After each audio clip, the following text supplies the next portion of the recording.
Thank you for tuning in to another episode of They Call Me Warrior, an interview series where we talk about real experiences, advocacy, and research and development in sickle cell disorder. Today, we have a great guest with us. We actually found ourselves on Instagram. So please introduce yourself. All right. Hi, everyone. My name is Funke Ojo. I am a public health graduate from Babcock University, and I work as a senior associate with eHealth Africa. Wow, okay, that's amazing. So tell me about your first experience with sickle cell. Like, how did you find out about it? Okay, so I knew about sickle cell quite early. I had a friend in primary 5. He used to be really close, and people used to talk to us a lot about being husband and wife, and it was like a thing, and he used to really annoy me initially, but I just had to get used to it. And then when we were in primary 6, it was like a week to the end of our primary school. So we were having a rehearsal for a drama rehearsal, and when we started the rehearsal, he seemed okay and all. Then towards the end, he said he started having a headache, and I'm like, okay, maybe it's just a regular headache. But the teacher kept saying, go on, cut and start. So most people didn't really understand. I didn't know then too that he had sickle cell. So he went home and he didn't come to school for like 2-3 days. And then I remember it was a Thursday. My dad came to pick me up from school as usual. So we were going home together, and he told me that we had lost someone, but I wasn't sure who that person was. And then when I came back to school the next day, I remember I was with a box of donuts and cakes, and I was all happy because it was like that was like the last Friday we were having in school. So I was with the box of donuts, and Freddy, that's my friend, was supposed to have come to school with cakes. So when I got to class, everywhere was gloomy, and I asked what had happened, and then they told me that he had died on Thursday morning. Oh my gosh. Yes, and it was a crazy experience. It was a devastating experience.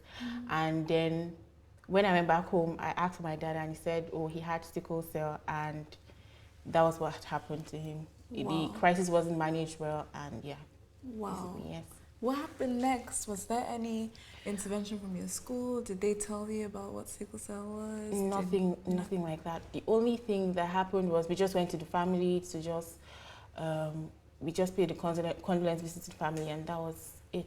There was really nothing. There was no intervention. There was nothing, basically nothing. It's heartbreaking to hear, honestly. Yeah. What do you think could have been done better in that kind of situation? I know at a young age you're confused, like how could this happen to someone you were just in school with? Yeah, a child that was just playing the first day and then the next day. So the first thing when we had a similar situation of someone dying of HIV/AIDS, and there was like a real awareness about HIV/AIDS in school. We were in primary school, and then there was a real awareness of HIV/AIDS and how you can get it and all of that. But then nothing about this was done. It was just hushed, like, oh, it's just a child dying. And something I felt they could have done better was to use that avenue as a learning experience for us, to teach us, to actually let us know what sickle cell is and how it can be prevented. And at that stage, what happened at the end for me was that it was my parents, because they are medical people. They were the ones who actually gave me that education. Oh, this is what sickle cell is. You should tell your parents to check their genotype and all of that. So that should have been done by the school, but then it wasn't done. Yeah. Exactly. It's really hard to hear those kind of things, because it just shows that, when it comes to a lot of all the public health awareness protocols, we know so much about HIV. We even know what the virus looks like. We know how it's transmitted, even from a young age. But when it comes to sickle cell, no one has a clue. No. Especially, you can't even imagine how people on the community level would how limited the information is about, sickle cell. Wow. So,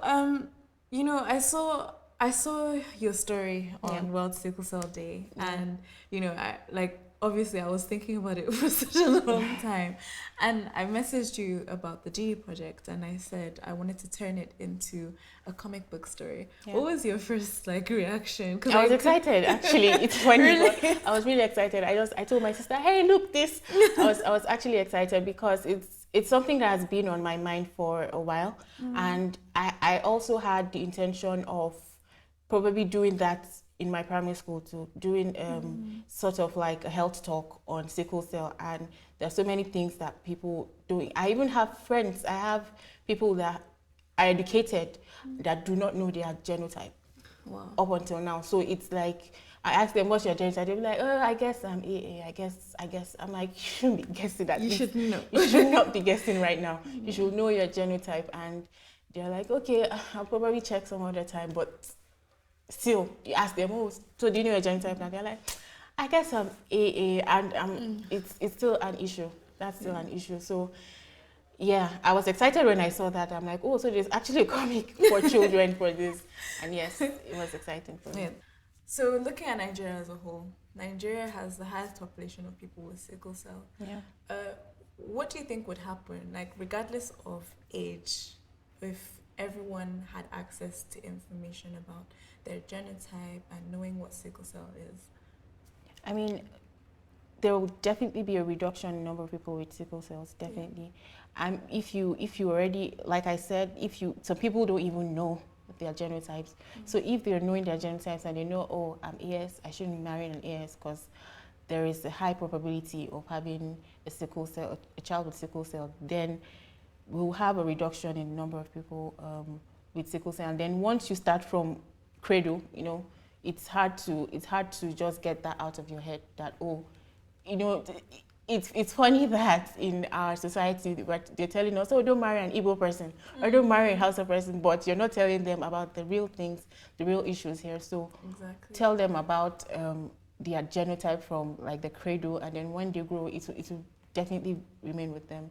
Exactly. Yeah. And I also feel like in some way it would reduce the stigma. Exactly. So, because I have sickle cell myself, I know the kind of discrimination that I get. Oh, she's SS. I see tweets about how a man that's AA will say, oh, I can never marry someone that's SS, when there's so many options available for childbearing for me and whoever I want to marry. So, and also, just general the workplace, I feel like would also benefit from knowing what sickle cell is, because I've also had instances where I'm either working too hard or they don't want to promote me. So it's one or the other, and it's really hard to find a middle ground. But I feel like if we're accounted for in the community, there would be a lot of change, and also, like you said, numbers would reduce. So thank you. This is the end of our interview. Thank you. I really appreciate you coming here and meeting me. Thank you for having me. Thank you for watching another episode of They Call Me Warrior. Tune in for the last episode of the season next week. Don't miss it.